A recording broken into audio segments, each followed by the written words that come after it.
Barry Hart. It's the weather. That's what it is. It's the weather. And I got to get into place. Yeah, Clark's coming to get into place here. And Well, then there's a sex joke about snow. I don't know if I should say it. it's fine. You can, look, you can tell anything you want to on the Bar podcast. So, are we rolling? Yeah, we're rolling, fellas. Awesome. Welcome to season 2. Welcome to season 2, Building a Refuge, otherwise known as the Bar podcast. Our special guest today, Barry Hart, great friend of mine. How you doing, buddy? Good, man. Good to be with you. How do you like the studio? It's beautiful. LDR It's unbelievable. Studios? Yeah, it's a little bit. It's like a hidden gem. I got here and I was like, "What is this place?" Yeah, right? Yeah. From the outside, you think, what is it? Like, it's a rental joint. Yeah. And then you come in here and it's like, this is for real, man. Like, this is a real deal. I'm gonna say this. It's pretty masculine. You know, we've got some steel in here. We got some drums. Got some black colors and some red colors. We've got Clark A. Yeah, Clark. Mike Yeah. is over there. I wish we had a camera on Mike. Got but coffee. Got coffee. This is definitely a no girl zone. Well, right now it's a no-girl zone, but Building a Refuge is all about everybody. But Yeah, we do sure. focus on men's mental health. So We welcome girls. we do. I mean, we're not going to be Women. shy about saying, hey, because here's the deal. What we've learned is usually the women in men's life are the ones that push guys to talk. Yeah. Amen. Yeah. Right? I mean, Yeah. that's what happens. And so thank you, because as the Grateful Dead, Clark's going to love this. I'm going to drop a little Grateful Dead plug here. The women are smarter.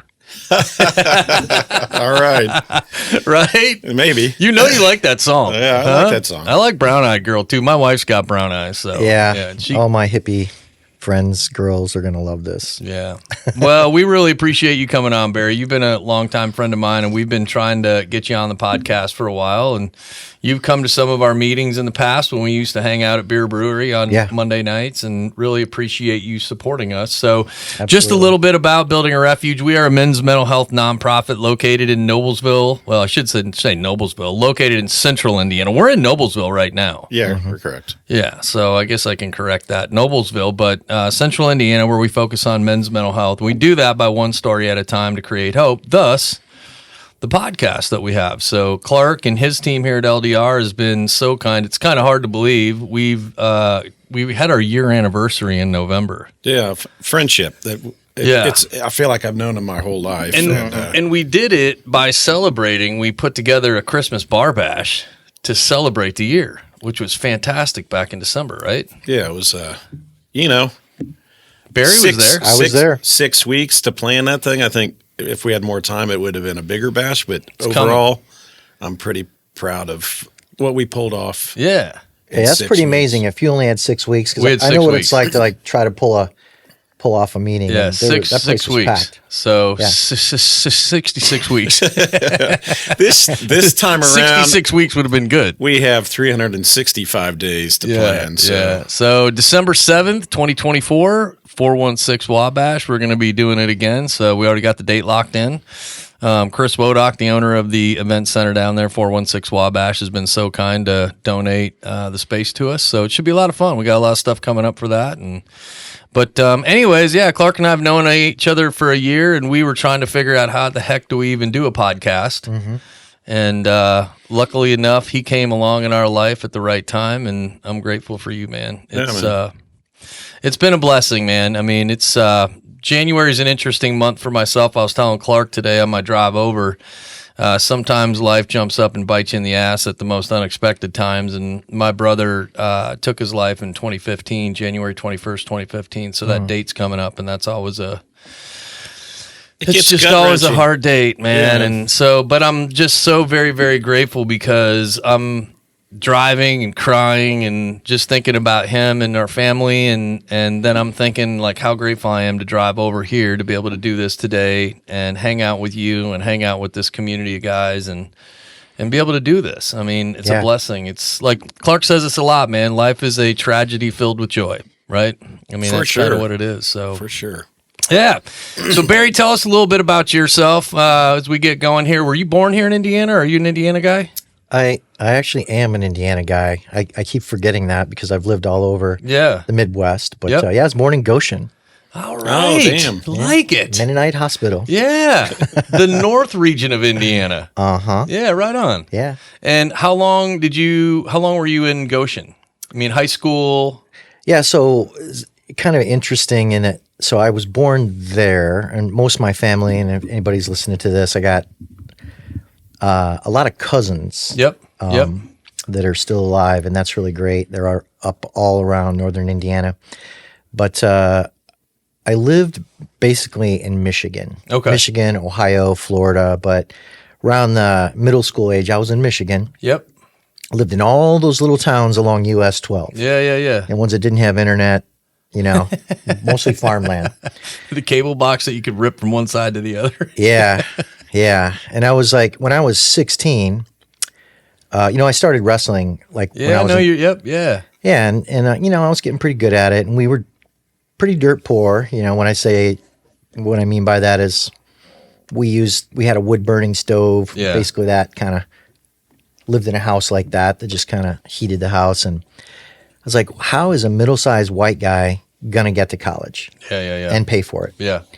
So we my parents transferred legal guardianship to my aunt who lived in a Elkhart school district. Yeah. Right on. They had a big newspaper. Yep. That's how you got noticed back then, is newspapers. Yeah. Right. Yep. And the coach, the wrestling coach, was an Olympic referee. Okay. So connected all around the country, knew all the coaches. He had been a state champion coach. Yep. And so I basically moved to Indiana, back to Indiana, lived with my aunt. She was my legal guardian, so I could go to school there and wrestle. Yeah, right on. So you and I What know weight class? That year I wrestled 119, and I was state champion. you're about 119 today, right? Yeah, I'm about 119. Maybe reverse the last I two wouldn't numbers. want to wrestle with Barry because Barry and I were neighbors for a little while in Carmel, and every time I would drive by his garage, it literally was wrestling mat. Nice. Like it was full out wrestling mat in the garage. Yeah, we put mats in the garage. Yeah, it was awesome, man. Because I know your son's a big wrestler as well. I mean, he did very well at Carmel. Yeah, he did great. Yeah, It's pretty ironic that this is one of my tribes, is the wrestlers. Yeah, right on. They're it's like a lifelong brotherhood. it's a community. It's a great community. In fact, I talked to two of my college teammates today, this morning, on the phone. That's fantastic. Yeah, my one of my buddies, he texted me last night. He said I'm running a mile, 15% incline, and he goes, I'm going to try to channel you. Yeah. And he goes, I'm going to try to hit 10 minutes, and I'm going to text you afterwards for accountability. And I'm like, cool. That's great. I mean, this guy's insane. It's good stuff, though. Yeah, it's really great stuff. I mean, it's the kind of thing that when you're constantly in contact with these brothers, it keeps you. It's like love, It makes you feel like you're in a community. You got some love. Somebody's got your back. Yeah. And to know that that's been in existence for decades. Yeah. That's humbling. Is powerful, right? Yeah, man. Especially when he tells you, "Hey, look, man, I'm gonna text you, from an accountability. Not that accountability is a need to thing, right? But it probably makes him feel good to do that. Right. Yeah. And he didn't hit it. He's 14 minutes. Hey, he says, "I get 14 minutes. Fuck you." I love that. That's classic. Yeah, that's classic. All right. So another quick question. So you mentioned your son. I had a chance to meet him, but tell me, how many kids do you have? So I have a stepdaughter. Yep. Fantastic. She was my daughter at 2 years old. Okay. I have a son. Yep. Who's 22, and then I have a little girl who's 16 that I adopted from Guatemala. Nice. Yeah, that's great, man. Yeah, and I know you've always, I should back up a minute. So let me back up a second. So 3 kids. You mentioned college. Where did you go to school? I went to Purdue. Attaboy, right? Best pharmacy school. Well, I might get kicked in the... No, it's the best. I know. I listen, man. How Barry and I know each other is our pharmacy days, man. I mean, that's what happens, right? I mean, it's what you grow relationships. You know what I mean? Like, I was a pharmacy tech. He was a pharmacy manager, pharmacy director. And I just I like this guy. Like, this guy's good. Like, he's a good manager. You know what I mean? So we became good friends. But in Indiana, anyways, the 2 big schools obviously are Purdue and Butler. But yeah, We'll say Purdue's the best pharmacy school. Oh, yeah. Hands down, right? All of my pharmacy friends, right? I'll call him out. John Cowan. I love John. John's a Purdue guy. Talking about him. We were just talking about him yesterday. Me and Mike John, Sharp, we love, and if you are in need of community pharmacy, go to Lebanon, Indiana. Talk to John or Luann. Best pharmacy around, community, pharmacy of Indiana. So I'll second that. Yeah, that's good. All right, so 3 kids. Lived in Carmel. I know when you and I have kind of talked, Barry, you've had some things happen in life that have been challenging. I know you lost your dad by suicide a few years back. Talk a little bit about maybe how that impacted you, maybe, or just, because listen, we've all sit here at the table. Clark has experienced a loved one lost by suicide. As I mentioned, I have as well. It's a commonality, right? And I think that's why we do these podcasts, is because we want to make sure that, we share with folks it's okay to talk about it. Right. Especially guys, because we tend to not want to, right? I mean, we just tend to not want to do that. But so tell us a little bit about that and how that impacted your life. Yeah, I think it kind of wraps up with everything else that was going on at the time, and my dad. This is my bio dad. Yep. Okay. Yep. They got divorced when I was 5. Yep. It's a day I remember vividly. Yeah. Yeah. And about 6 months later, he got into a car accident and became a paraplegic. We had 1 kidney, 1 eye. Yeah. No guts, And I remember as a kid having to scrape, like the feces off his belly because he didn't. It took years for his guts to heal and just sort of clean him up and sort of have to care for him physically, Yeah. And growing up around him in that way, his sense of manhood was definitely stunted because he wasn't, of course, whole, right? Yeah. So he had a lot of fear. Didn't want me or my brother to travel, to get more than like 25 yards from him. Yeah. I had to sleep next to him. He just couldn't let me out of his sight. So it was very counterproductive for a couple of boys who have a lot of energy to want to even be near that guy. And how old were you, Barry, when he took his life?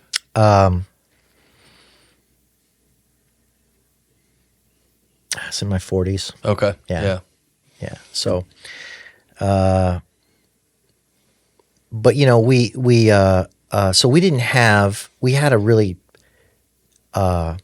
tough relationship. Like I didn't want to be around him. Yeah. And then, you go to college, you get married. And, we sort of drifted apart. I mean, I was a lot closer to my stepdad. Sure.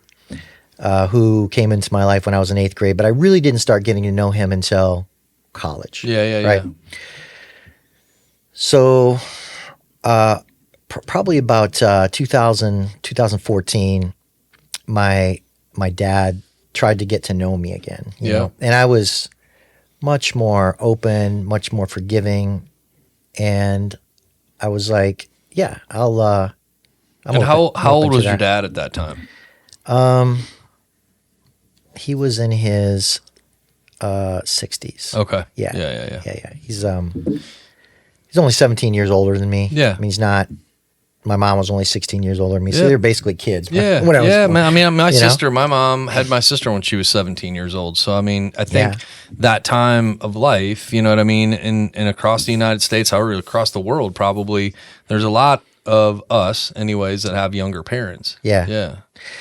But I wasn't. I would say I was going through my own thing. At that time, I had a near miss with divorce in 2010.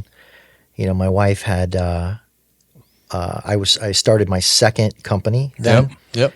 Startups are hard, and I'm working all hours. I'm like $2.5 million in debt. Got the house up. This is in your 40s, right? Yeah. Yep. Yeah. In my those, just in case we might need those. Clark has those. Yeah. We come prepared. Yeah. Sorry. I was like, yeah. So I was so in your 40s. Yeah. So so my dad, he wants to reconnect, and I have to admit, I felt a lot of resentment. Yeah, I'm sure you did. It was a tough, like he would call every Sunday night. Yep. And I'd be so busy, and I would just sort of push him away. And then I just really didn't have a great, experience. I was trying, but I was building a business. I was, trying to keep my marriage together. Being a dad yourself? Being a dad, right? I got 3 kids. I got a whole bunch of employees. Yep. Right, 100 employees. Yep. And it really got to the point, But I tell you what was happening in 2010 when my ex-wife, dropped divorce papers on me. One of my pastors said, men often don't wake up until they get hit in the head by a 2x4, by something. Amen. Yeah, amen to that. And a lot of times it's divorce. Yeah. Could be death of a child, something, right? Yep. To pull us out of our muscle path that we're on. Yeah, we're just asleep. You think you can just muscle your way through life. Right. Yeah. And hey, that worked for me. Sure. Right? What I learned in wrestling was put your head down, Yep. grind it out, work, and if you get something, if there's an obstacle, Yep. dominate it. Yep. Yeah, just punch your way through it. Right. That's how I've done it my whole life. Yeah. Yeah. Like domination is the weirdest thing, right? Because it's addicting because of course it is. You kick ass and you overcome something, and then that gives you a neurological pathway that says, do it next time. Yeah. Yeah. No matter what it is in life. Right. Right. I mean, because again, I think no matter if you run business, no matter if you're, successful in anything, it doesn't matter. Right. Yeah. I mean, athlete, business, whatever. One can get, at least guys can get very like, oh, I got this. Yeah. I got this. And it's an illusion. It is. It's an illusion. It's brittle. It makes you strong, but brittle. Mm-hmm. Right? It's a great way to put it. So all that's going on. And then let's just say this, my dad was sort of the tail end. His suicide was the tail end. But yeah. I start to wake up in 2010. Okay. And what that means to me is I started to realize that I have a lot of thoughts, but the thoughts that I was thinking weren't consistent with who I really am. Yeah. Like I kind of had a sense of who I am and what I love and my connection to God, the universe, whatever you want to call it. Yeah. Yeah. But a lot of the things I was telling myself were inconsistent with that. Yeah. Like the perfectionism that I would experience in trying to be this or that in the business, I would really beat myself up. Yeah. Yeah. Like no one was harder on me than me. I don't care if you're my coach yeah. or boss or an investor, right? You could, no matter what you would say, if I didn't perform, it wasn't what I would say to myself. But I think that's another trait of guys too. You know what I mean? Like I think that's another trait that men have. Mm-hmm. We've talked a lot about it, Clark. I mean, even with what you do professionally here at the studio, I think we were talking about this one day, like how critical you are of your own work, right? When you're editing or when you're doing something or recording, like you see things different than maybe I'm going to see it. Oh, definitely. And nothing's ever good enough. Yeah. There's always room for improvement. Yeah. And I know like even, Gavin, man, I mean, Gavin is a big part of what we do here. He's an amazing part of building a refuge and an artist. And so he sees things like he'll see something like I wouldn't see it, but he'll see it. Yeah. You know what I mean? And so I think like men in general, and I don't know if women, I'm sure women do too. I'm not saying that the women don't, but I'm just saying guys are probably a little bit more maybe susceptible to being harder like internally on ourselves. At least I can relate to that. Definitely. Yeah. You know what I mean? I can relate to what you're saying for sure. Yeah. I mean, I think the feminine, they have a lot of their self-worth based on their appearance. Mm-hmm. And maybe their function in the family. Yeah. And with men, it's like, literally, primally, it's like how fast or strong I am. Yep. And how that translates in today's society is how successful I am. How much money, yep. Right? In the 3D world, we have that, right? Yep. And how you want to take care of and fix everything, which adds a whole different layer of complexity and burden, I would say. I mean, maybe that's not the best word, but... Yeah, but it is. I mean, it can feel like that at times, I think. Definitely. Yeah. And just to digress a second, I mean, I was at a wrestling meet last week, Carmel wrestling meet, Carmel against Westfield, and there was this woman who I know standing there. She's holding a baby, this other woman's baby. Yeah. That baby, I mean, got so much attention. That baby was so perfect. And I was realizing in that moment, we valued that child just because of its babiness. Mm-hmm. Like, it's a beautiful baby. Men, women, everybody was like, I fucking love this baby. Yeah. Oh, you're like, look how cute it is. And yeah. But guess what? That baby didn't clean the house, wasn't contributing to the family, brought no fucking money in, excuse my language. You know what I mean? Yeah, that baby, I'm with you. That baby's doing We would nothing. love the baby. Don't get me wrong. We love the baby. They're a lot of work. Yeah. They're a lot of work. But I'm just saying that right. That baby had, and we all, when we're babies, we have intrinsic worth just because of our existence. Yep. But then at some point, as guys, we forget that. Yeah. And we start to judge ourselves by all these other standards. Yeah, yeah. You know? Yeah, and on top of that, lay on top of that too, though, I mean, it's such a great point, but lay on top of that all of the things that happen naturally in life. Now, some things are unnaturally, right? All three of us have experienced, I feel like, an unnatural experience in life by losing somebody by suicide. That's an unnatural thing. Definitely something, in my mind, shouldn't have never happened. Yes, I think everybody that would experience that would say the same thing. Now, what you were just mentioning there from a standpoint of what you do, but guys, inherently will say, I have to control this. Mm-hmm. I have to be in control. I know I was brought up that way.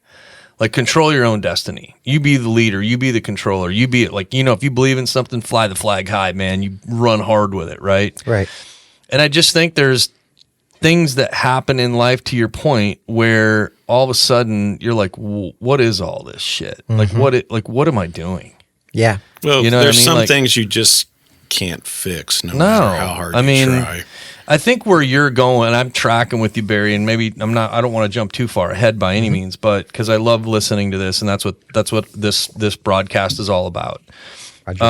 You mentioned going through that time of life, right, when you were probably going through the divorce, running the business, being a dad, having this relationship at that point in time with your dad that was trying to get maybe back on the rails, or, as you kind of were saying, he was kind of trying to reintroduce himself into your life. There's just a lot of stuff happening, right? And I think, as you and I, because again, I know you, so you and I have talked about some of this in the past, but there's something that happens in life at some point in time that you just reset. Like, something has to mentally change. Yeah. Yeah. And so what that catalyst for me was, in 2015, I chose to divorce my wife. Mm-hmm. That's a whole nother podcast. I was fighting off what can only be described as a hostile takeover of my company. Yep. So I got divorced. I ruptured my disc in wrestling. I was practicing. And that's brutal. And it was probably stupid for me to be wrestling these kids anyway. How old were you when you were wrestling? When you got hurt? When you ruptured the disc? I was like 50. Oh, shit. And you're wrestling 18-year-old? Yeah. What could go wrong? And again, there you go, right? It's the masculinity part of thing. You're like, I can wrestle. But there's a lot of pain, like physical pain. Oh, my gosh, With lower back injury, right? So that's happening, and I'm like, I literally just in so much pain, and my mom dies. Yeah. A couple days later. So I'm in the middle of a divorce. My mom died. I'm trying to fight off this deal, and then my aunt dies. The one that I told you I lived with when I was a kid. She died. A couple, like, not short, like really short. Yeah, after, right? They're all within this year, and I can't even remember the dates because I'm just not a date I just block it out or whatever. Yeah. My dogs died after that. And it's just a bunch of change, right? And my dad, he wants to come up and visit. I'm too busy. I don't have time to see him. Yeah. My ex-wife sort of connects him with the kids, and then he takes off to drive. He lived in Florida. Yeah. Takes off to drive back to Florida, And supposedly he's got the flu when he left, and he's alone. So this is a guy who shouldn't be driving. Yeah. Well, that's what I was just thinking. Like he's like physically like shouldn't be driving. No, usually, I mean, if you're going to drive up from Florida and you're a paraplegic with it's a lot of work, one kidney and one eye, usually you bring somebody with you. Right. So, but he went on his own, stopped at a hotel and to rest, and then I get a call a couple days later that he passed away. Yeah, say he had the flu and all this kind of thing. Mm-hmm. So me and my younger brother, we're trying to figure this whole thing out, and the coroner calls me because I'm a medical guy. Yep. Right? He's the medical officer. Yep. He's like asking me about insurance and a number of things, right? So he tells me that, medical guy to medical guy, he tells me what was happening in the guy. So a stomach full of pills. Right. A big, and I won't get into the technical details of it because I really don't want to, but let's just say he said, this is a suicide, but I'm not gonna, I think it's a suicide. Yeah. Yeah. But I'm not going to put it down that way just because of the stigma. Yeah. And all of the problems that can cause your family. Yeah. Yeah. Yeah. And I thought to myself, yeah, man, this he's trying to connect. He's alone. He's sick. Yeah. He's been fighting to live for so long. Yeah. And it doesn't take much to put you over the edge. No, I agree. Yeah. And he had way more than he had a lot to put him over the edge. Yeah. And he probably just, I don't know why he did it, but it's pretty easy to understand. I think all of us have been there where we're like, well, I can't even imagine not being able to be mobile like you would. Having all those Yeah. Like it's a big life change for him. Yeah. I mean, if you just go back to the basics kind of what we talked about being a guy, right? And you have all that removed from you in life where you don't feel like you're a man anymore, or you have all these, right. Human challenges, right? Body challenges, physical challenges. And you do it. Barry, it makes me, and I'd be remiss if I don't bring it up because, I mean, we lost my stepsister in 2020 to suicide, and it was a shock. And she was a physician, very, very smart, probably one of the smartest people I knew when it came to just medical human anatomy and so on and so forth. And she, she took pills. But you mentioned something to me that made me think about this, and that was simply like we don't, we all get to that point where you can say, fuck it. And I think one of the things that we hope for in what we do here is we hope that we can show people that by doing these podcasts, by having meetings, by hanging out with us, we can reduce that stigma and kind of reduce some of that like no hope attitude. Now, we know here at Building a Refuge, we're not going to save everybody, right? We know that. But in Sophie's case, she was going through a lot as well. She, and I bring this up because it's a female side of things, right? So not just guys, but a female side. But, she was going through infertility. She'd gone through a divorce. She'd gone through some challenging things through her divorce.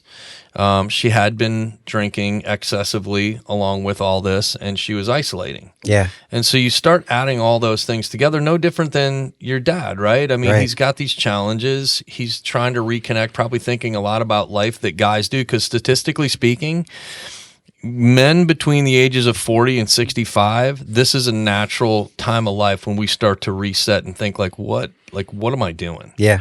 So you add that on top of it, you add the top, maybe, probably under the weather and being alone. Like alone is one of those things that, man, like that's a huge thing when you're challenged and going through something that can be tough. And I think you guys, look, man, I'll just say it the way isolation's a killer because you're alone with your thoughts and you're not sharing your feelings with anybody, which is like the whole reason we're doing this. Right. Yeah. I mean, here's the thing. You guys have both experienced going through a divorce, and I'm like I learn from you guys, man. You know what I mean? Like I do. You guys may not think that I do, but I learn from you all. And I can't imagine, right? Like I remember my parents, right? I remember my parents going through divorce. I remember my dad. I remember my mom, and I remember those times, but I've never experienced it, right? And I know that you guys understand what that alone time feels like, and it fucking sucks at the end of the day. Let's just be real about it, you know? Mm-hmm. And really, because you're all alone, and you don't want to bring your friends into your mess, so you isolate with your thoughts, which is the worst thing you can do. Do you feel like, Clark, like you don't want to bring your friends into it because you're like a burden, or like you're like, oh, you're that guy? Yeah, it's a bit of that. It's more just, I don't know what to tell people I'm going through, because when you're going through it, you have really no clue what. Yeah, it's hard to explain. Like, it's sad because it's an end of a good chunk of my life. Yeah. Like, and it's hard to find closure when you're doing that. Yeah. Yeah, and I mean, you feel shame, and I think there's a lot of projection. Like, I feel shame. I feel like I couldn't keep it together, wasn't good enough to, whatever the story is you're telling yourself. Yeah. And so you hate yourself, and so or you're not liking yourself very much, and so the projection that you have is, if I don't like me, I can't tell my buddy because he ain't gonna like me either. Yeah. You don't know the grace, and that's real. That another guy can have, right? That's right. You're right. Because you can't overcome your own projection. Yeah, I mean, and that's real, Barry. I mean, I think that's a real vantage point of what you go through. You know what I mean? I can sit here and say, "Oh, you guys shouldn't feel like that," you know, because you got guys out there that love you and care about you, right? Okay. Yeah. It's just like, okay, man, I get that. Like Erik talks a lot about our other co-host. He's not here today, but our co-host Erik Robinson. You know, when he was an attempt on his own life, and Erik's got a really, I think, a really interesting perspective of what it looks like to go through a very depressive part of his life. Mm-hmm. And you know, he said that when he got to that point, when he was planning, ready to do it the day of, he's like, it was like an outer body experience. And he said, it's hard for me to explain it. You know what I mean? He said, because one, I don't want to think about it because I go back there. But, you know, he said, last thing I wanted to do was hear somebody say, hey, man, I'll pray for you, buddy. I love you. He's like, fuck, I don't want to hear that anymore. Like, just don't say that. You know what I mean? But I think that's real, right? And that's what we try to get out, like, for somebody that's listening. Because we ask this question a lot. Like, if there's a guy going through something like this, or somebody that's happening to go through these life experiences, right? Like, what's going to get them to come out and hang out with us, or go to somebody and just hang out, right? Yeah. If you don't want to, we're not going to force you to, because maybe it's just not the right time. You know, we just hope that you can hold on till that right time comes. Yeah. And, you know, there's hope in this. One time, this was years ago, a pastor said, he was talking about how people experience God. Yeah. And he was and I don't remember there's some academic thing that they have, like, you know, it's through music or through dance or through reading the word or something, right? Right. And for me, it's hearing someone's story. That's like, cool. I feel like I hear the voice of God when I talk to a guy and he tells me his story. Yeah. Or a woman. And I'm hearing all of this stuff, listening deeply, and I wanna know. Yeah. Like, what makes them tick? I want to know, you know, because I feel like God's talking straight to me and saying, you know, dude, you're like this. Yeah. And I see little bits of me, and it seems like in everybody, which makes sense, because guess what? We're all connected. Right. Amen. You know? Right on we are. So there's that hope, man. And if there's anybody listening to this saying, there's tons of guys out there that want to hear your story. Of course there is. And I want to tell you your story too. Yeah. And it feels good, man. It feels good to sit around and connect and have that lived experience with somebody else. Because shedding a layer of skin, man, is a good thing. You know what I mean? I mean, it truly is just like you said it best. If there's somebody out there listening, I would challenge somebody just to try it. Yeah. Just try it. for me, it was like releasing it, like from being in my, like lost in myself. And when you're in your own thoughts like that, and you can't share with anybody, it's like it festers. Yeah. Yeah. And then, so for me, like sharing was a huge part of me kind of healing. Yeah. How long, Clark, after you, and we've probably talked about this, and for those folks that want to go out and check out Clark's story, you can find it on our YouTube channel and our podcast. How long after you experienced, going through your divorce, Clark, losing Adam, going into COVID, did you get comfortable with like, hey man, I'm like, because we hang out at the same restaurants, we hang out the same places around Carmel. Did you feel comfortable like sharing, like, hey, I've been through a lot of shit. You mind if I tell you a story? It more or less came up. I was newly single, so you're going out, I'm networking, and questions. If you're talking to girls that you just met. Yeah. How old are you? What do you do for a living? Do you have kids? Are you married? It's real, man, right? This is real. This is real shit. Yeah. Blah, blah, blah. So I would never dismiss the fact that Adam was one of my children. Yeah. I raised him since he was 4. So 20 years of, hard parenting labor goes into stuff like that. I would just immediately tell people. And when I chose to do that, so many people had a similar story, and they had family members that have committed suicide. This is like dozens of people. Yeah. And they're like, oh my God, I haven't shared my story in like 5 years, but my brother committed suicide, or sister, or whatever it was. But it opened up a conversation that went from like a 5-minute introduction to sitting there talking to people for like 2 straight hours. It's amazing. We talk about this a lot on here in our meetings, the power of vulnerability, right? To do that. Like I know you've shared with us that you met somebody and you'd go on long walks and you would just talk and talk and talk and talk and talk. Yeah. Right. And it's a good thing, because in my opinion, again, this is just Brandon's opinion, but you're shedding skin. You know what I mean? Like things are coming off and you're being reborn and being able to do that. And I think that's a really cool way to do it. But I think being vulnerable with somebody, I couldn't agree with you more. I mean, I've had conversations with people, and by building A Refuge, helping me, I mean, even though I was one of the co-founders of this thing, like I get so much benefit. Like I told you guys today, coming over here this morning, it was a song on the radio that just jumped up and bit me in the ass about my brother, man. And I'm just like, I'm just crying and told him, man, I miss him. You know what I mean? And I do. I just genuinely miss the guy because he's a fun dude. You know what I mean? But I also, in that same breath, I thank God, I thank Christ, and we will never on this show ever push religion at anybody. That's not what we do. But I will tell you that a lot of us that we've had on the show, and I think you mentioned this too, Barry, finding something that you can point your center to. I happen to believe in Jesus Christ, so that's what I point my center to. I thanked him.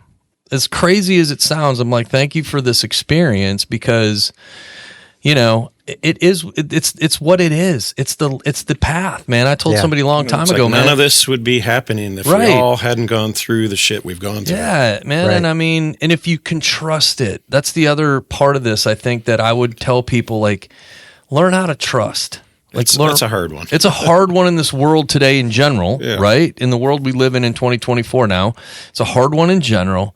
But just try to trust if it's little steps at a time. I mean, whatever, man. Like, I trust Barry. I trust Clark. I trust Mike. I trust Gavin. I trust Tommy. I trust Dustin. I trust Erik. I trust guys. Like, I could probably pull my phone out of 50 dudes right now to say I trust every one of these guys. Well, Clark, you just made me think of something when you were talking about, your thoughts, and the thoughts can become a prison, and you're in prison. It's a mind trap. Mind trap. You feel like shit, and one way out you might be thinking is suicide. It's how am I going to get out of this prison? Yeah. But another way, I considered it. Yeah. I mean, how do you release the pain? Yeah. Like, how do you quiet it? Because you're just in a prison, and but vulnerability is one of those things that opens the door And when you realize, like when you become acquainted with, hey, there's hope. Yep. When you become acquainted with vulnerability, you make a friend. The freedom that you gain is it's invaluable. It's life-saving. It's life-saving. It's literally life-saving, right? Yeah, for sure. So 100%. Yeah. So all right, so I'm going to kind of switch gears a little bit, Barry. Yeah. We already planned this, so. Yep. Which I think all this, I mean, look, you said it a minute ago, like running your business, going through that whole experience could be a podcast in itself, right? Sure. Going through divorce could be a podcast in itself. And quite honestly, Clark and I and the team have, thought about how are we going to do things in 2024. And just so for those listening, we will be putting out some podcasts relative to themes like that. And we'll have guests join us. There's still one story at a time, right? Yeah. So our mission is one story at a time to create hope. Or shared stories. Shared stories, right. But we will, because I think it's important to address that. And I know you personally, so, I know and you've shared with me the experiences of going through your divorce, and you've shared with me going through the experiences of the business and all the demands and just the whole 360 of what that looked like. But you and I have also talked about how important it is to take a step back and almost have a mind reset, like a mental reset, right? yeah. Now, I'm going to tee this up because mine happened to be in 2015, right? I went through some challenging things in life, very similar, I think, parallel to kind of what you did. We lost 6 very close people to us in 12 months, and it fucked me up. Quit 2 jobs. Didn't really know what I wanted to do in life anymore. I know that I experienced some PTSD going through that. It changed me as a human. I think my wife will tell you that. My kids will tell you that. People around me will, tell you that. And although I didn't take one avenue for that reset to happen, there was a reset that happened with me. And so share with me a little bit, because you and I have talked about this, kind of experiencing how that looked for you and kind of what you've done. Okay. So part of it is gaining an awareness that you need a reset, because sometimes when you're in the fire, you just don't know. You're just surviving. Yeah. Right. You have the survival. And so after all those things I told you happened, I think I was pretty much in survival mode for the next, next couple of years. Sure. And when you're in that mode, you're going to attract people that are also in that mode. Yep. When I'm in survival mode, I'm not going to find the world's best, that loss of attraction shit is real. Exactly. Right. Yeah, right. Like the best possible wife isn't going to just come along and go, "Hey, you broken dude, let's get hitched," right? The super functional investor isn't going to come along and he's going to. So, and I got to tell you, man, my business, my board, super dysfunctional. Yeah. We all fit together perfectly. Yeah. Right? Yeah. And I think, and I probably attracted a partner at the same level in 2019, and we were together for 3 years. COVID hit, so I'm with this, and don't get me wrong, I loved her. I wanted to marry her. We were planning on having kids, the whole thing. But I knew there was that voice that I was telling you about earlier. Yep. It kept getting louder and louder and louder, and it was pounding. It was in a prison. Yep. Of my ego, flesh, and identity, where I was like, the president and founder of this company. That was part of my identity. Yep. Right. My relationship with my customers and my staff. I had built an entire life to support my fear of being alone. Yeah. Right. I started a company, hired all my friends, and just so I wouldn't be alone. Yeah. Mm-hmm. Really, that's what it was all about. And I just and I tried to buy out. We had a tough thing after COVID. I had to lay off 44 people, and I said to my investors, "Look, man, I'm quitting, or I'm buying you out. One of the two things are going to happen." Yeah. So I spent a year trying to buy them out. They kept saying no matter how much money I came up with. And I said, "Okay, you know what's going on here? Something's got to change." Well, then my partner and I broke up. She moved out. My stepdad, who's like my last living adult relative, he died. My mentor, who was like a 75-year-old guy who was like I was really close to, he died.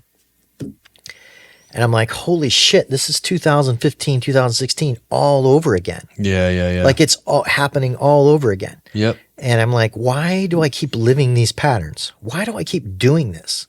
Something has to change. Yep. Right? So this guy, this big YouTuber, he sent me an email and asked me to come to Costa Rica. Okay. And they were having an ayahuasca ceremony. I've had therapy. I have had coaches. In fact, can you explain what ayahuasca is a little bit for our viewers out there? I was waiting for Clark to ask. All right, that's good. It's a podcast. You guys are supposed to moderate, man. Doesn't everybody know? Well, here's the thing. Like I kind of purposely do that, I guess, a little bit because I know Barry and I have talked a little bit about this, and I was intrigued, and I think it's cool. I think it's not. I shouldn't just say cool. I just think it's it's an amazing step of recognition. That's probably what it's. I was waiting for Clark to say, "Well, what is that?" Yeah, so I guess now nobody has to Google it. Exactly. Yeah. And by the way, so all this happened at the end of 2022, so like November, right? Yeah. So now we're in 2023, and I literally pulled out my checkbook and I hired 4 coaches. Okay, right on. In 4 areas of life. To help me get my shit together. Okay. Right?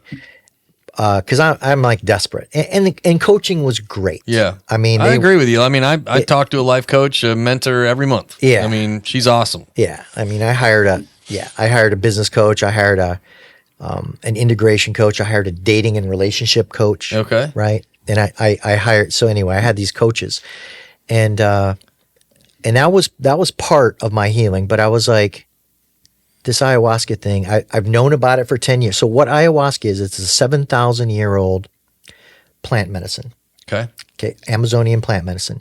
It's been used by the indigenous peoples for diagnosing issues, bringing clarity, moderating the ego. Is it the root or the flower or the whole plant? It's 2 different aspects of the plant that get mixed together in a tea. Okay. And could do a podcast on these on the actual stuff on how it works. I won't bore you guys with that. But so because it has some psychogenic components to it. And remember, we got to spend a little time on Kambo, which is another Amazonian plant medicine that I did during this time. Yeah. So I went. So I said, I'm going to go do this, and I didn't know anybody. I just went to Costa Rica by myself, just jumped on a plane. It's awesome. That sounds like for somebody that's not good by themselves is a very risky venture. Yeah. Well, no, I mean, I do like people a lot. So it's true. Yeah. I meet strangers everywhere. But you're afraid to be alone thing. Seems like a lonely venture to go into the depths of your mind like that. Well, yeah. So when they ask me, where do you want to stay? I'm like, they had one room on the top of the mountain. I could have a room by myself. It's the suite, and I could afford it, right? Yeah.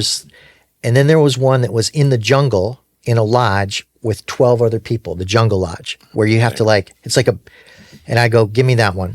It's like the hostel in the jungle. It's like Big Brother or something like that. That's one of those houses. I said, give me that one. Give me that. Give me that bed. So I go in there and I am living with 12 people, 8 women and 4 guys that were sharing 2 showers and 2 bathrooms. Okay. For a whole week in the jungle with a bunch of monkeys screaming and throwing mangoes and shit at us all night. Awesome. But it was beautiful. So the first part of this ceremony was breath work. And if you've never done breath work, I encourage any man to go do it. Okay. Go do a deep breath work. And the deep breath work, it releases DMT and helps you, it puts you in an altered state with the right music and with the right coaching. So we're in this on the side of the mountain, in this Malacca, they call it. It's like a big gazebo, doing breath work. And I come face to face with my deepest mother wound. I mean, I was back in the womb, dealing with the fact that my mother had a different blood type than me and her antibodies are just attacking me. I could feel it. Damn. And I was realizing in those moments, this is a life I chose. I chose a life where I would have to fight my entire life, starting from the womb. Interesting. You know? Yeah. So that peeled the first layer off me before we even did ayahuasca. Shedding some skin. I have it all on video. I walked out of there after crying and snotting and thrashing and screaming and being held by other men. That peeled the first layer off. And then we do ayahuasca in this. First of all, you set your intention. We have a ceremony of everybody connecting and setting intentions. And I said to one of the shaman, I'm like, I just want to let some shit go. I'm so sad. Yeah, I just have this grief in my heart that was like holding me down, right? Yeah. And I said to the dudes, I just want to let it go. Right. And I don't know how to do it. Yeah. So I said, what's this going to do to me? And he said, it's going to make you more of who you really are. Okay. And I was like, well, I like who I am. Deep down, there's a guy knocking on the door, but he doesn't get out very often. Right. The dude that I see is running around with this meat suit on is this guy who's really sad, you know, and who's trying to get happy through making money or getting in really fucking good shape. Or, you know what I mean? Like all the things that we're taught about to be men. Yeah. And it's just. I just knew I was going down the wrong path of who I really am. And I wanted to be in alignment. Like there's a piece of me that said... Was it what you thought people wanted you to be was part of the issue? I honestly haven't... I mean, yeah, it's always part of the issue, right? It's so part of the issue was, hey, my ex-partner... She had all these criticisms of me. Mm-hmm. So there's a lot of that, like, she was still sitting on my shoulder, chirping at me, saying, if you were a real man, you would do this. If you were a real man, you do that. You start believing that shit after hearing it all the time, right? Yeah. And it's... That's... Yeah. And I wanted to shed that. Sure. Right? So, I got into this, so the guy said, I'll help you be more than who you really are. And I said, I want to meet that guy. I want to be in alignment with that guy. I want to walk out of here being who I really am all the time. Yeah, you want to love the guy that you know that's in you, but I just want to drop this shit that's on me. Right. Yeah, I feel you. Yeah. And I think that's sort of the metaphor for our entire life is that baby I said that was had intrinsic self-worth. Right. We still have that intrinsic self-worth. Sure you do. But we lay all the shit on top of us that denies that. Yeah, I think, here's the thing. I think, again, it's back the way we form our own selves in our own mind. Mm-hmm. And think about it today. We talked about this a little bit before, right? As guys, we're looked at as how big, how fast, how strong, how much hair, I don't know, how the feature, like the bodily features, everything about a guy, right? Right. Then you think about, where'd you go to college? Like, you hear this a lot. Like, hey, where'd you go to school? Oh, well, I went to Harvard, or I went to IU, or I went to this, or I went to that, or I did this. You know what I mean? So that's the next one. Right. Where do you work? What do you do for a living? Oh, well, I'm a senior vice president, or I'm a president, or I'm doing this or that. If you say I'm bagging groceries at Kroger, like, what's wrong with this guy, right? Yeah, like, fuck all that. And then the last thing is, it's like, how much money do you have, right? How much money you got in your bank account? Like those are identity pillars that I think we as guys build up in our own selves. And you said something a minute ago, and I want to make sure I bring this up. That's not your identity. That's not your identity, and that's not my identity. It's not who we really are. And I'll say this because Kyle Lamb, if you guys don't know who Kyle Lamb is, for you those listening, go to our podcast, check him out, Google him, okay? Kyle Lamb taught me this when I was with him for a short period of time. Don't deny the fact that Jesus Christ does not see you like that. Yeah. Okay, your identity with him, he doesn't see any of that. That meat suit you talked about, that's not even meat suit. I love that's not any part of it. Yeah, he sees that heart. He sees that the soul. He sees that in you. That's who he is. That's who he is. He's not going to put any expectation on you. We do all that. We put all that shit on ourselves. Now, I say all that, and I'll tell everybody this again. I'll reemphasize this because I get fired up. And we hold on to it.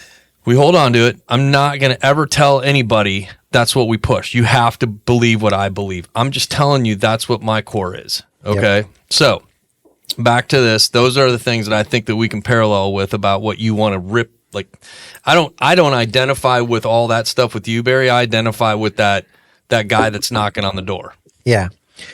Yeah, so I go through these ayahuasca ceremonies, and I've been through 6 of them now. Yeah.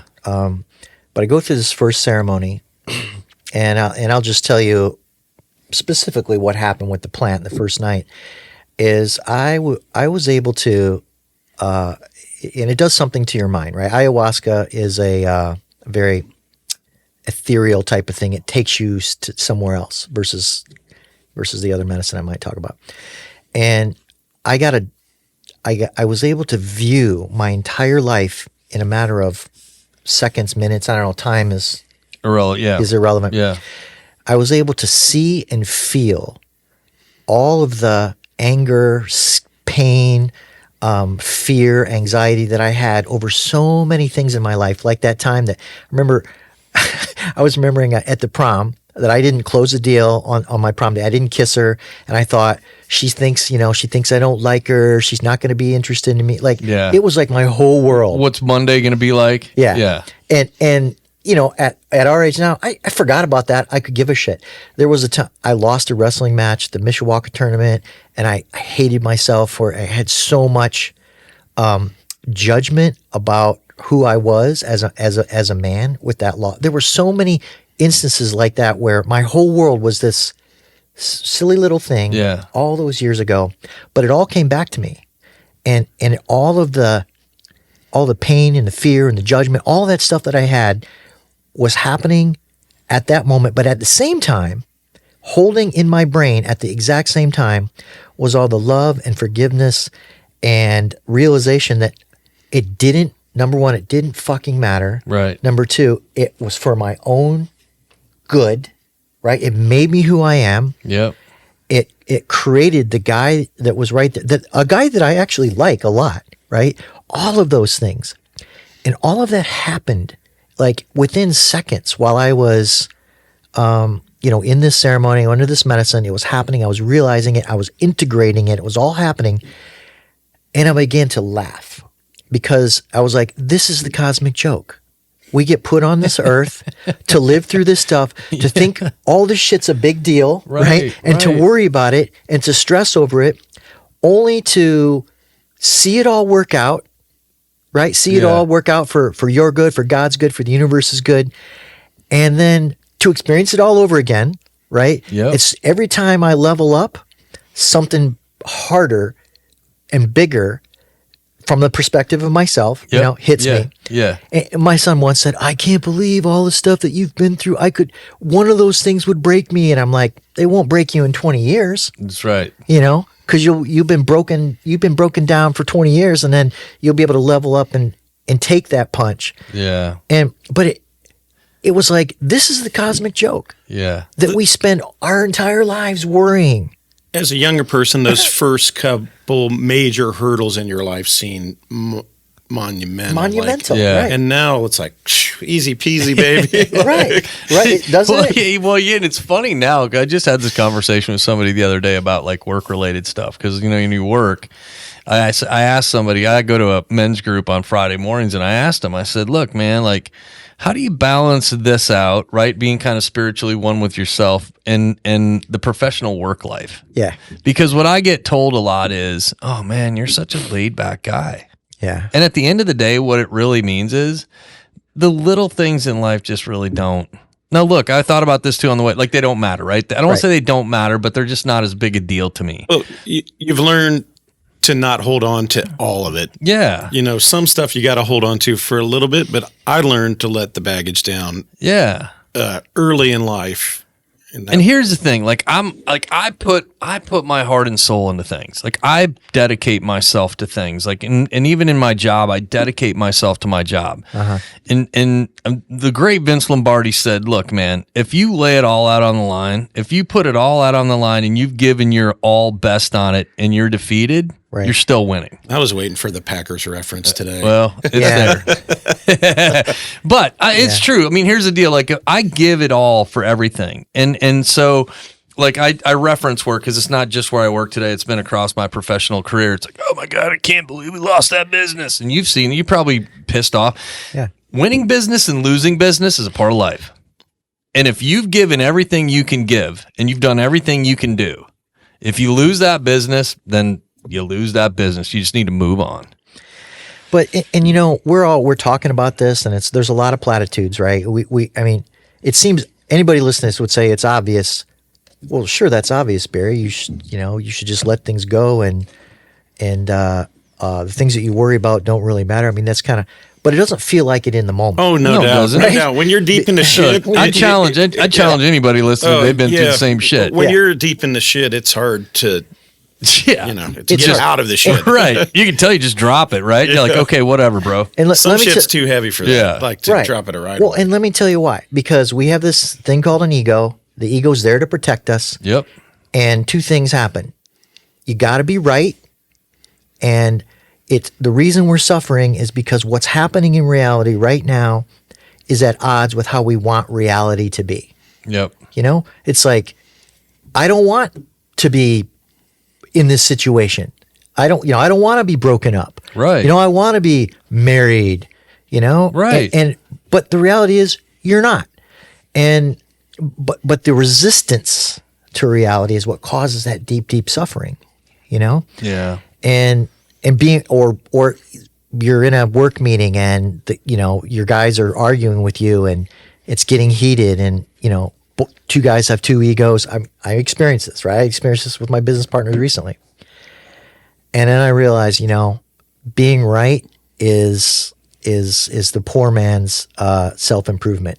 It's a great guy. I like it. Yeah. So, I'm right. So I feel good. Yeah. But that's just your ego talking. That's exactly right.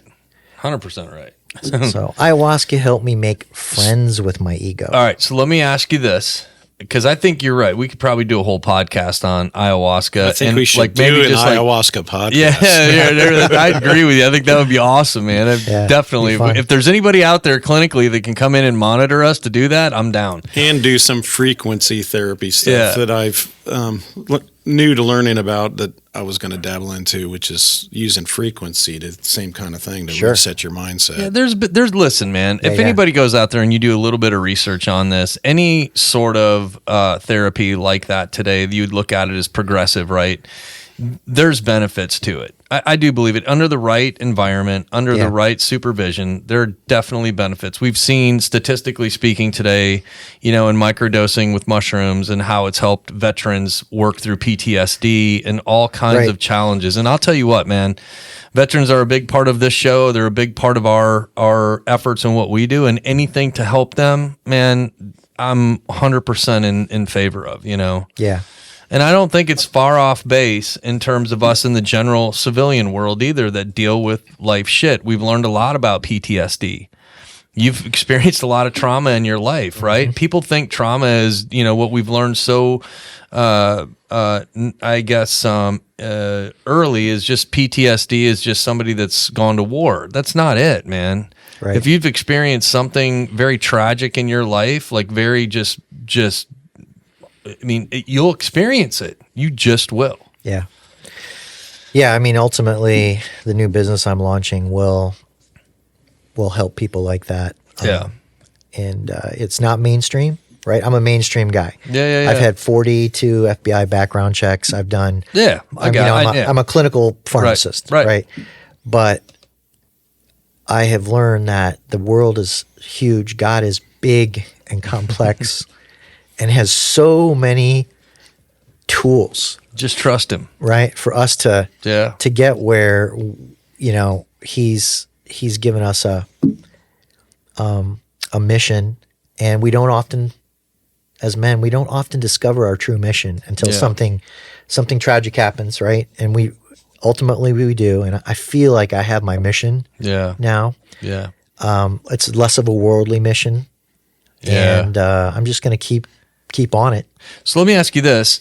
After as we kind of wrap up and start to close out here, as you came back from Costa Rica, just share with us a little bit about how your mindset shifted from what you maybe went there expecting and kind of now the walk. Because like when you left the world that you're used to and walking fresh with a fresh new set of eyes, basically, right? Yeah. Yeah, and I can feel that, you know, like we've had lunch a couple of times, and you've shared. I mean, I can see it on you, and I mean, I've known you for a long time, and we've had lunches together, we've hung out at different places together, we've worked together. Like I've seen you, so I feel like I know you. Yeah, and I could see that change in you most recently when we were just hanging out. So I think the big thing was my heart was open. Mm-hmm. And I was determined to live an open-hearted life, and that's hard, right? Because when your heart's open, things hurt. Yeah, you expose yourself more. You're more vulnerable. Yeah, you do all that stuff. You feel both sides. It's risky. Yeah, you feel so much deep love. Like, and you know, and I know that my grief journey and feeling all that grief was. Because there's always a balancing force in the universe, and it's because I could feel so much love. But I had been feeling so much grief and not open to the love. The grief had become a part of me. It had become a weight, right? You're comfortable with it, though. You get comfortable smoking. Yeah, right? You get comfortable, right. That's fair. And smoking will freaking kill you. Yeah, so you can get comfortable with grief. You can get comfortable with workaholism. Right. Like that was my thing. Yeah. It's like.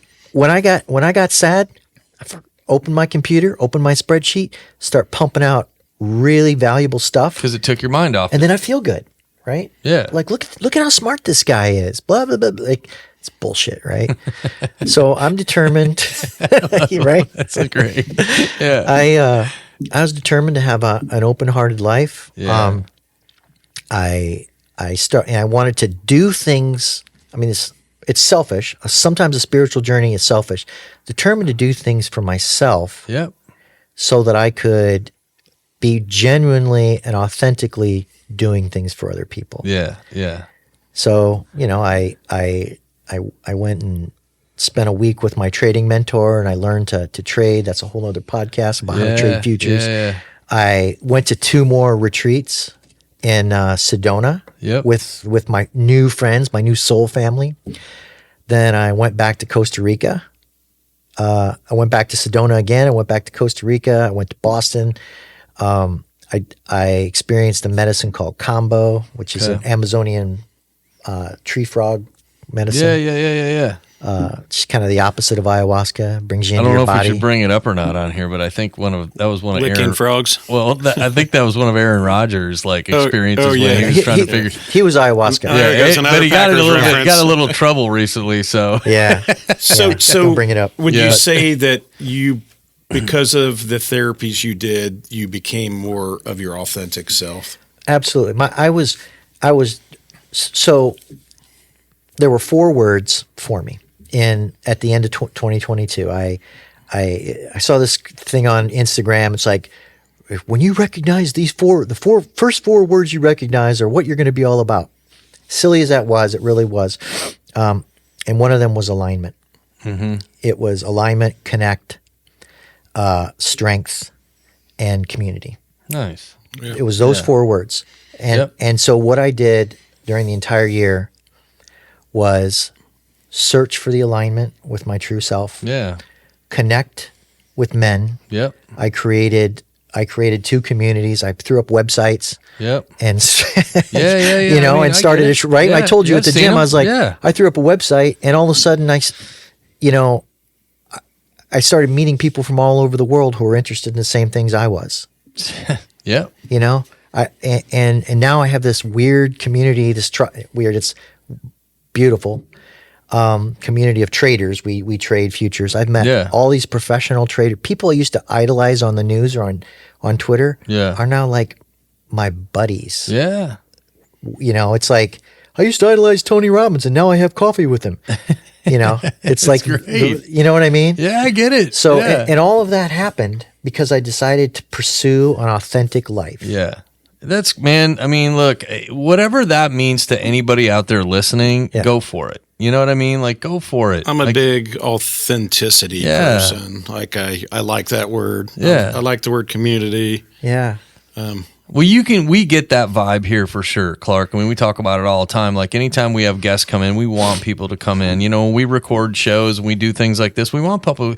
It's a great space, man. We'd love to have people come in and hang out and watch what we do because it is fun. It's a community, and I think we are allowed here to be our authentic selves. We talk about it all the time at Building a Refuge. Like, I just want people to be authentic. That's it. Well, no matter what it looks like. I want to give you one soundbite on this because I mentioned the word strength, and I think as men we misinterpret what being a strong man is, and for anybody who's struggling and wondering what to do next, I would say make a promise to yourself, a small one. Maybe it's getting out of bed early, maybe it's taking a cold shower. What I found is that keeping promises to myself made me really strong.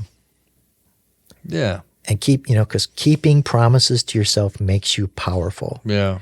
It helps you put up boundaries. It helps you believe in yourself. It gives you evidence that you can do anything, even if it's something little. Yeah, man. I agree with that. I couldn't agree with that more. I ran into a friend at a local restaurant. And he was just, hey, you look good. You got a little belly going there. You should work on that. Just constructive criticism.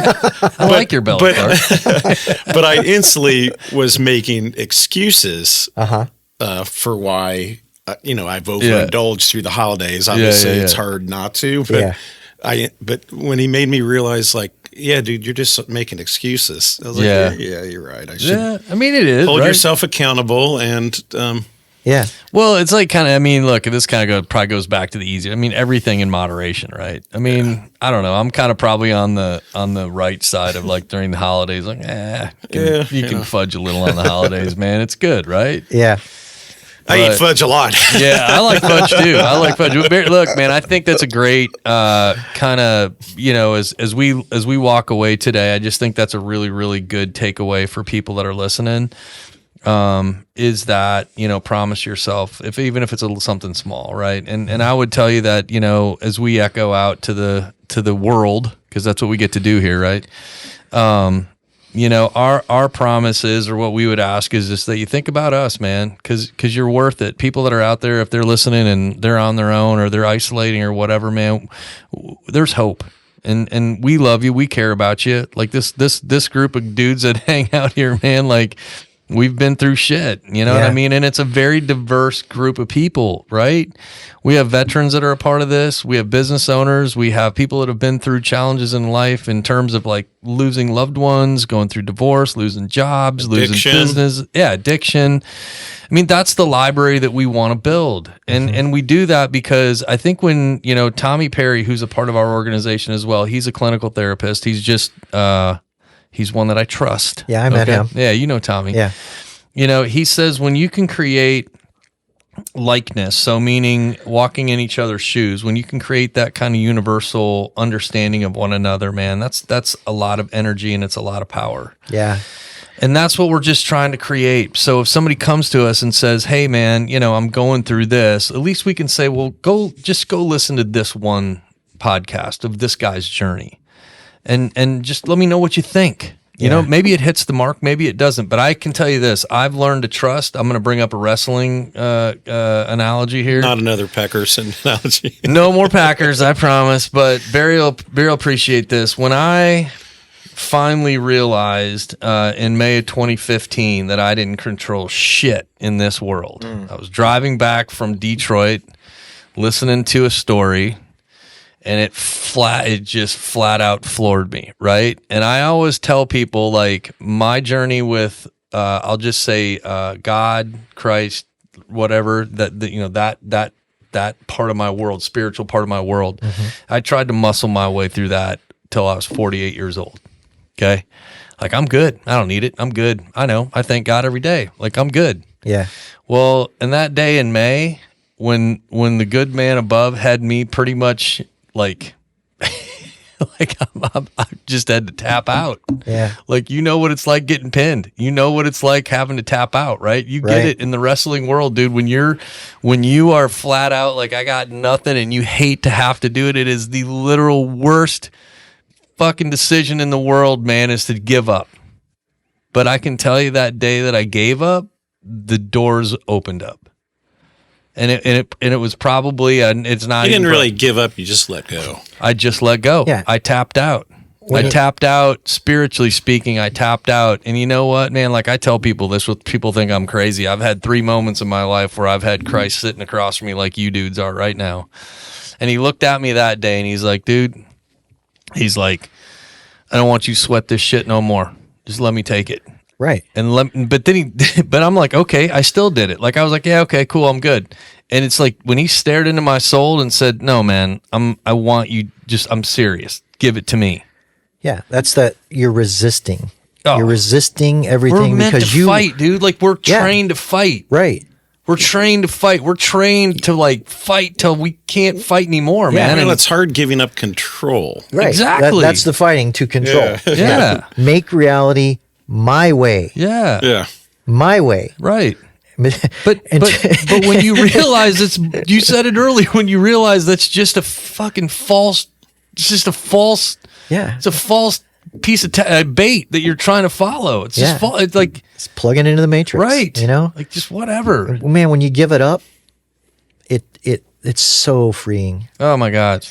And it doesn't mean you have to stop being a guy. Like, it doesn't mean any of that, man. It's just, it goes through a filter of like, okay. Like, I told Barry, I was like, it's a super chill environment over here. And he sent me a text this morning. He's like, yeah, it's real chill today. It is. But if someone's feeling pain and they're on the edge, that's the blessing. Yeah. You finally got to the edge so you can embody giving it up. Yeah. Because we know all this stuff intellectually. We can talk all the platitudes. Yep. But until you feel it, Yeah. And, there's that word embodiment. It's like, now I know what they're talking about. Yeah.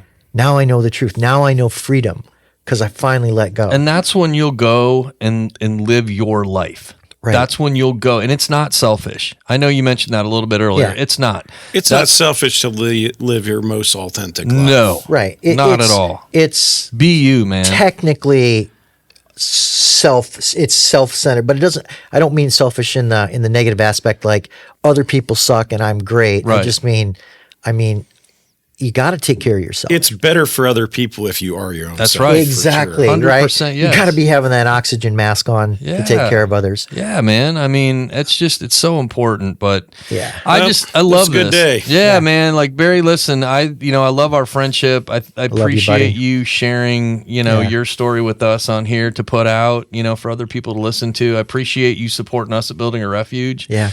I just I love this journey, man. Like, I can't tell you guys, like, I'm amazed and I'm not amazed, but I'm just very grateful that the grace that the good Lord shows on me. Because again, like, having it just bite me in the ass this morning for whatever reason, and then I get to come and hang out with you guys and do this is immensely helpful for me. Like, me too. These stories, these opportunities when we get to tell stories and share and be like-minded, man, it's awesome. It's so great to have men to talk about this with, and we love our women, we love the oracle they bring to us, but only the masculine can heal the masculine. Yeah, man, right on. So, well, listen, thank you everybody for listening in to another episode of The Bar. You can go check us out at www.buildingarefuge.org. We appreciate everybody's support. If you are out there and you're struggling, definitely reach out to help. There's a couple of resources that we'll share with you as we wrap up, but thank you very much. Video. Yeah, so check it out.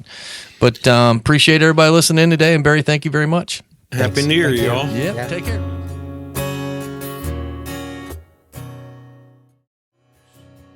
Something to hold on to. It is well within my soul.